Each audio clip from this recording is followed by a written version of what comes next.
Let's start with the rapid fire round. The first one is, at what age do you want to retire? I want to retire not less than 65. Okay. How long does it take you to get ready in the mornings? Half an hour max. Most embarrassing moment of your life? It has to do with alcohol. Favorite color? Black. What time of day are you most inspired? In the evening, after 8 p.m. How many hours of sleep can you survive on? 7, not less. Filling the blank, an upcoming telecoms trend is blank. Mobile private networks. The city in which the best kiss of your life happened? Milan. Pick one, Elon Musk or Mark Zuckerberg? Mark. The biggest mistake of your career? I hoped too much through different jobs. How do you relax? I take a bicycle ride. How many cups of coffee do you drink per day? Italian coffee, 4. A habit of yours that you hate? I'm not sure. I pass. The most valuable skill you've learned in life? Be flexible. Your favorite Netflix show? It's Working Moms. One word description of your leadership style? Supportive. Top priority in your daily schedule? Not sure, pass. Ideal vacation spot? An art city. Key factor for maintaining a work-life balance? You need to exercise. Memorable career milestone? My second job was basically managing a sales account team in a startup. A recent business innovation that caught your attention? Gen AI. The last song you've been listening to? More Than a Feeling from Boston. And the last movie that you saw that had a good impression on you? It was Comandante, is an Italian movie that it's out right now in the cinemas. Okay. Oh, well, that was the end of the rapid fire. Cool. And now we can go to the longer questions, which you can answer with as much time and ease as you like. As a business development manager focusing on Vodafone Business, how do you navigate the expansion of the mobile private network MPN business across various countries, and what obstacles have you faced in this? Well, it's a very good question, because right now there are a lot of complexities in the private networks and the 5G markets in general, because in my opinion, we still lack a uniformity in the rules for spectrum across different countries. So I'm working on Southern Europe, but even though it's quite an homogeneous market in terms of customer needs and so on, I still find a lot of obstacles from the regulatory and in general technological complexity standpoint. But I believe that MPNs have a lot of potential, and once we will be able, the industry, not just our company, will be able to provide a homogeneous solution between different countries to enterprise customers, that's when the market will actually boom. And how does it differ from the Northern European market? Like, what are the particular complexities of the Southern European market? Well, the Southern European markets are very fragmented. They are usually considered as similar markets because, Spain, Italy, they are considered quite similar, but actually the regulations for the use of 5G spectrum are differ. They differ quite significantly from one country to another. In other countries we work in, like in Germany, in the UK, there is, for instance, what is called the industrial spectrum. So you have this spectrum that customers can apply for to the government. They can use it independently, and I think that's helping the market a bit. But of course, it's also risk. So we'll need to see in the future where industrial spectrum will lead, because if 5G will become another Wi-Fi with a lot of deregulation, this will be a failure. And how does your wide-ranging background in sales and marketing across different sectors influence your approach to innovating and strategizing for initiatives in mobility and connectivity? Well, actually, I have a very, very varied background, because I've worked in tech startups, I work in the automotive industry, I worked in telcos before Vodafone, and this is helping me quite a lot in adapting to the needs, the actual business model, the use cases of the customers. In fact, I think that I don't feel like I'm a telco guy. I'm not into telco-related technology. When I'm asked about which platforms do we use for data monetization and all those other very telco-specific topics, I'm not really into that. But I feel that my value in this role and in this company right now is to be the advocate for the customer. Whenever we talk about a customer in consumer services, in tech, in automotive, I'm really able to understand what they need and how we can deliver value to them. And so, considering all this experience, what are some common principles or strategies that you've tried to apply in this field? Well, the common strategy is always to try, at least. I don't want to be overconfident here, but to try and get into customer shoes. And my first the first moment when I say no to any solution that we are about to propose to a customer is whenever there is anything, even something that we don't sell ourselves, that is more efficient, cheaper, and that can deliver the same value. I mean, that's the first thing in the morning when I wake up. Are we delivering some solutions that is, an overkill, that is not that efficient? Because if the customer, we are in 2023, there's internet, there are analysts and so on. If there's something which is cheaper, more efficient than what we are proposing, the customer will find out, and it will not be good for us, as I'm speaking about reputation here. So that's the first thing we need to consider. So with managing teams, P&Ls, and multi-million euro projects, all of this requires strategic foresight. How do you balance the short-term goals with the long-term vision, especially concerning the future of mobility and connectivity?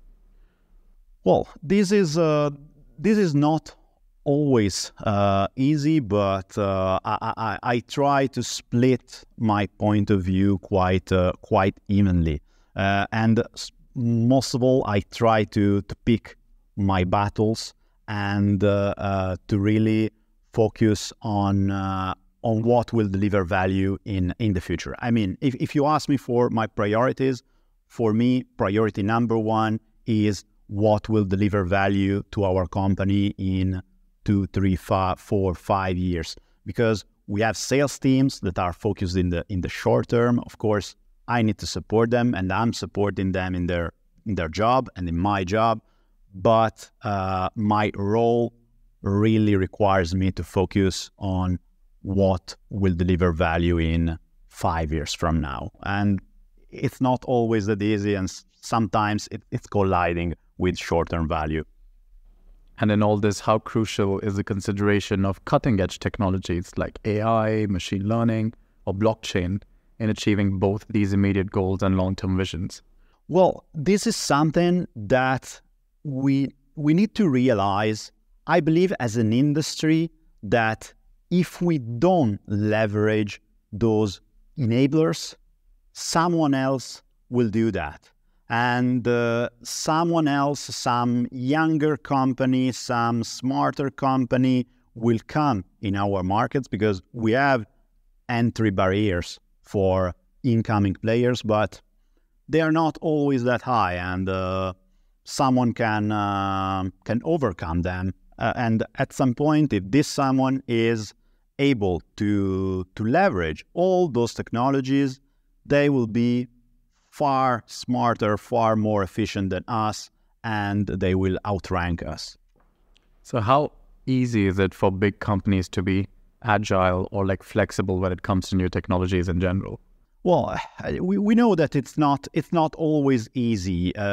Being a well-established company means having structures, having a lot of people, having best practices that are layered, built over years. With the Italian operating company, we have more than 20 years experience from the acquisition of Omnitel, which was one of the first, which was actually the second mobile service provider in Italy. So it's quite an old company, and it's not always, as I was saying, easy, but of course we need to fight every day to make things happen. So given your experience in Agile project management, how has this methodology influenced your approach to leading projects, especially in industries where innovation and adaptability are crucial? Well, first of all, I learned that Agile, maybe right now a bit less, but there was a time when Agile was a buzzword that was everywhere in the industry. And, well, just to cut it short, it helped me to be flexible and to be customer-oriented. So particularly a methodology that I really loved, and I learned it while working at a design company, which is part of the Volkswagen Group in my automotive days, is design thinking. Design thinking really brings you closer to the customer needs. And I think it's something that even more than Agile needs to be applied by any company. Of course, any company which wants to be close to the customer, which wants to be customer driven. So both design and Agile principles, in what ways do they help drive innovation without compromising project timelines or quality, especially when it comes to dealing with rapidly evolving technologies? Well, first of all, we need to understand when Agile can be applied and when Agile cannot be applied. Because sometimes, having worked in different industries, I always heard Agile being repeated by project managers like 10 times a day, like they're paid to repeat 10 times per day the word Agile. But we should be really focused. We should use our knowledge, our professional knowledge, our experience, our skills to understand when Agile must be applied and when it's better to go for not old-fashioned ways, but other ways. So with your expertise also in digital innovation, how do you foresee the role of emerging technologies like AI or IoT influencing the trajectory of MPN offerings in the telecom industry in the next decade? Well, this is quite a complex question, but I see, first of all, when we are talking about IoT, we have to consider that Vodafone is currently holding a leading position in the IoT market. Therefore, a lot of our customers in their Vodafone journey are coming from IoT services, IoT connectivity in particular. So mobile private networks are something that must be definitely an integral part of our IoT connectivity offering. So if a customer today has SIMs in their devices, those devices must be able to roam inside and outside of a mobile private network that is built for a specific use cases. So this is something that is absolutely of utmost importance. And more in general, private networks, if we talk about on the opposite of AI, mobile private networks can draw a lot of benefits from AI, particularly in terms of, backend. So implementing an MPN, providing reports on how this MPN is working, optimizing the traffic patterns. And this is something that today is not there yet. But this is something that the industry should definitely work on. And then regarding privacy and security aspects, how do you foresee the integration of AI and IoT within MPN solutions, addressing potential concerns about all this? Well, of course, when we talk about MPNs, we talk about customers that are, of course, worried about privacy and security aspects. Because, for instance, MPN is considered a critical infrastructure for some customers, particularly the ones in manufacturing, oil and gas, and so on. And whatever infrastructure that is considered critical right now is separated from the rest from the business as usual, from the office IT, from the collaboration infrastructure. Because, of course, if my infrastructure for office IT goes down, maybe I lose half a day of working if in the offices. If my critical infrastructure, if my mobile private network goes down for 6 hours, I have a lot of customers that can tell you easily 6 hours correspond of production. So in the manufacturing plant correspond to 6 million. My plant is making 1 million per hour. So the result is that this situation is neither bad or good, will slow down the adoption of new technologies related to mobile private networks, because the point of view sometimes of the customer is that the more secured, the more disconnected from the rest of the world we are, the more secure we are. So ultimately, this will slow down quite a lot the adoption of those emerging technologies in the MPN market. And so, how does one reach a fine balance between this concern and the other? Well, of course, this balance can only be found by starting.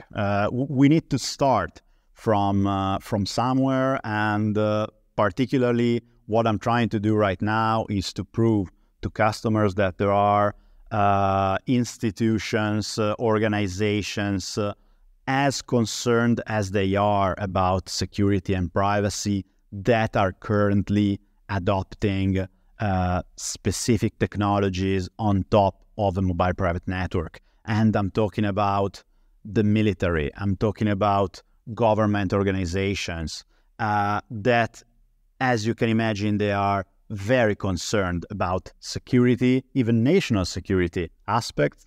But sometimes those organizations that maybe in the public discussion that might be perceived as slow, old, they are sometimes driving the adoption of those new technologies. So could you provide any memorable example of how AI or IoT integration might revolutionize specific aspects of MPN offerings that you've seen or that you're working on that you expect to happen? Well, there is one example that is very close to my daily business. That is IoT connectivity for cars. For years in this industry, I worked on IoT connectivity, and I provided IoT connectivity for car manufacturers. And car manufacturers have hundreds of thousands of vehicles that are on the road and they keep track of those vehicles. I mean, they're not tracking them, but for them, it's a live vehicle just because they have an IoT SIM inside. This IoT SIM inside can be easily integrated with a mobile private network that is implemented on the manufacturing plant where the car is built. So this IoT SIM can become an MPN SIM when the car is being built, so you can download the car software. In the future, you can also have MPNs at dealerships, at service centers, workshops. So every time a car comes into your dealership, your workshop, for a repair, for a check, you can connect this car to an MPN and have secure access to this car, and you can have guaranteed performances that can enable you to do system updates, checking the status of the car, electronics and mechanics, whatever. So this is the closest example I can provide. So in this fast-changing environment with new innovation and all of these platforms that you're talking about, what are the key metrics or performance indicators that you prioritize when measuring success in your projects or initiatives? Well, my one and at the moment main metric is the actual adoption of the networks that we are implementing, because right now we are in a situation in the MPN market where we still have a lot of proof of concepts. Proof of concepts are good already because they start to get the ball rolling, and they are useful for customers to get familiar with the technology. But normally, proof of concept mean that the customer connects one device, 2 devices, 10 devices, and not for critical use cases. So the more SIM cards, the more devices I see connected to a mobile private network, the happier I am, because this means that the customer is transitioning from an actual proof of concept to a production solution. And this is ultimately the most meaningful indicator for us as a service provider, but for the industry in general when we talk about adoption of 5G. Mm-hmm. So do you have an example of a project where you successfully aligned customer value with shareholder interests, and which specific key performance indicators, KPIs, played a pivotal role in measuring the success of this initiative? Well, we have actually several examples. For instance, one in Italy that was released to the press just a few days ago. It's about the mobile private networks that we are building for Snam. It's a mobile private. Snam is the national gas company in Italy, so they own the whole natural gas distribution network. Their infrastructure is built of like more than 20 sites, which are part of the national strategic infrastructure of Italy, of course. And in this case, we were required to build a private network, which was, not far from our product portfolio, our product standards, how we can call them. But of course, the customer had a lot of very specific requirements. And in this case, we've been, and I can say that the Italian operating company, so Vodafone Italy, has been, how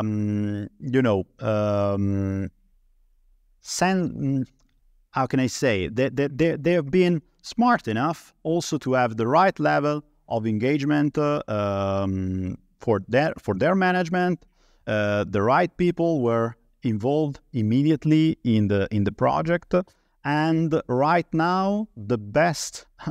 I will not talk specifically about KPIs, but I will just say that right now our best salespeople are the colleagues, the partners from Snam itself that are presenting with pride this solution to conferences, meetings with other customers, public technology events. So probably the customer right now spoke with the media much more about this solution, well, much more than we did.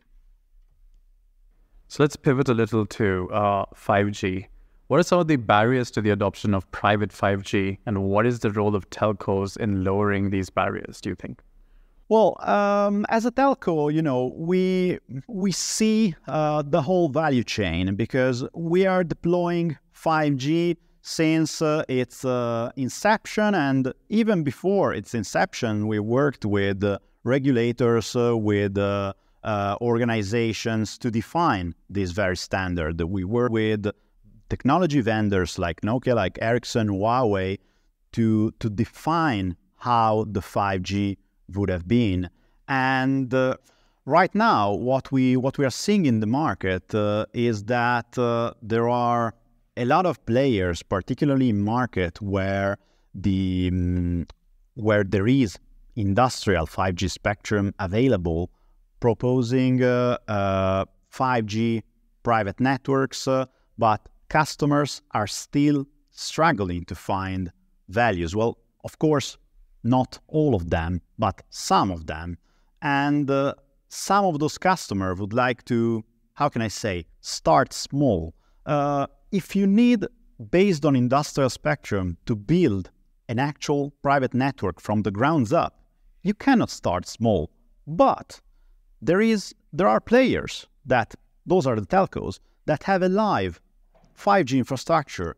And of course, with the right, for the right use case, for the right perimeter, what telcos can do is to provide customers with a low effort, a low cost, but highly efficient solution based on public networks that can provide them at least a first glance of what a mobile private network is on the 5G standard, and can pave the way for either a growth, so they can start from a shared infrastructure and then deploy a private one, or they can just stick to the shared infrastructure and build their automation Industry 4.0 use case on this very infrastructure where they started from. And are there any specific industries or sectors where the barriers to adopting private 5G networks are much higher? Well, of course, the barriers are higher, the less the need for the performance of 5G are perceived. I have several customers in less, how can I say that, less technology-heavy verticals, like, I don't know, they're manufacturing basic glass products, or they are just manufacturing construction materials. And, in those verticals where automation is less present, of course, the need is far lower. They are okay with Wi-Fi, they are okay with other wireless technologies, and therefore, for these kind of customers to really get into those market segments, what we need to do, what the industry will need to do, is to actually lower the total cost of ownership of 5G solutions. So is there any skill gaps or expertise needed for operating private 5G networks? And are telcos supporting businesses in training and upskilling their workforce to do this? Well, I think there are two aspects to this question. Of course, on telco side, deploying mobile networks without specifying if they're private or public, it's something that we do since we were born, as companies. So one thing that is actually very interesting for us is that this is one of those new technologies where we are extremely skilled. I mean, while maybe system integrators starting with the private networks business, they have to upskill their entire workforce, or at least the part of the workforce that will work on this business. We have hundreds of people in our company that are very, very well aware of all the technicalities of mobile networks, regardless whether they are private or public. Of course, there would be some little upskill to be done for the private part, and we did that. But we are in a very lucky position. It's quite different for end customers, because end customers right now, they are used for their networking solution to, at least to a certain extent, to directly work on network elements, to work on switches, to work on access points, on routers, and so on. With mobile networks, it's something that they are not ready to do. And that's the reason why mobile private networks are probably the solution where customers ask the most for a full managed service. So you manage multi-million euro projects in various industries. How do the complexities of executing such projects in the telecom sector, like the MPN, differ from those in other sectors like automotive or insurance? Well, we have to consider that of course, we have skilled personnel, we have skilled people working on private or public networks, regardless. But, of course, this is an advantage on one hand, but we also need to take into account that we have years and years and years of best practices built on building public networks.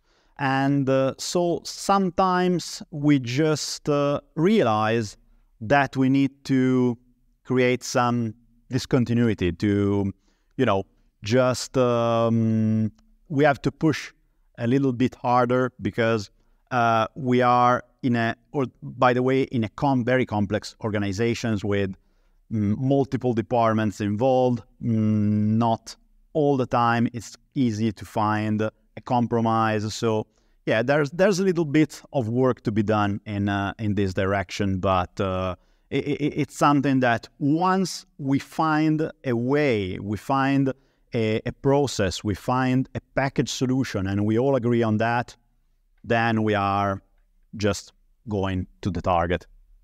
All right, so the last question for you is of a personal kind. What would you be doing in your life if not this?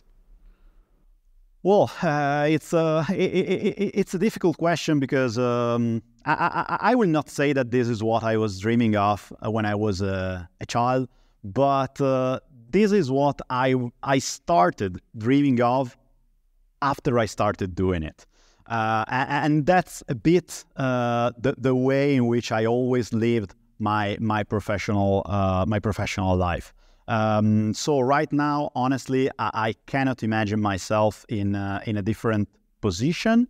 But probably, if I were to be in any different position, it would probably still be a customer-facing role, not a sales role. But right now, I can tell you where I think I would fit. It's still on emerging technologies. If I didn't work on mobile private networks, I would feel quite comfortable working with Gen AI or working with IoT or any related business.